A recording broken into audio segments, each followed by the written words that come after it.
This one, we're looking at a case study of a statistical investigation. So we've learned how to do statistical investigations. We can collect the data, organise the data, summarise and display the data, which is what James has done. We can use a line of best fit, and we can extrapolate from that or interpolate from that, and we can make predictions. So what we're looking at here is, with this particular statistical investigation, can we use this statistical investigation? Can it be predicted from someone's weight? So can the glucose level be predicted from someone's weight? So to do this, you have to collect the data. They've done it with 20 adults, organise the data. They've done it into blood glucose levels and weight, so all 20 of them. Then they've done a scatter plot and a line of best fit with the bivariate data to see whether it works. So let's have a look at what they're actually asking you. Watch, that's going to just go there. All right, so there it is. Struggling with the whole scrolling thing. All right, so let's have a look.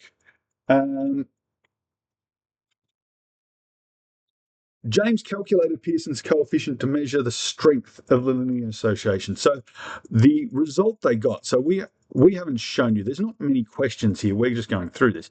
What they got was R equals 0.950747, blah, blah, blah, blah, blah, blah, blah. So when you look at that, just using Pearson's correlation coefficient, that indicates a strong positive relationship. Okay, so just looking at that 0.95 gives you a strong positive. So from that, because your correlation coefficient is pretty strong, you can then go, okay, well then I can probably, from my line of best fit, I can probably use this to calculate or to predict what a person's blood glucose level would be based on their weight. So he went through and he worked out what the regression was. So he did his A and got 52.787. That's a 7. And he got his B, and that was 0.597. And then chuck that into the formula. So he would have got y equals, and let's actually round that up to 0.60. He would do 0.60 times 75. Sorry, I don't want 75. I just want times x at the moment. X plus 53. Okay, so if we round that up to 53 as well. So that would give him his least regression line of best fit, which is what you would then draw. And then from that, actually, I'm going to leave that as 52.79 for now. You can round it, but yeah, it is what it is. Then when you've got that, you've now got your least regression line of best fit, which is that line there. So rather than having to manually do it and go, okay, we want to work out when someone is 75, what would they be?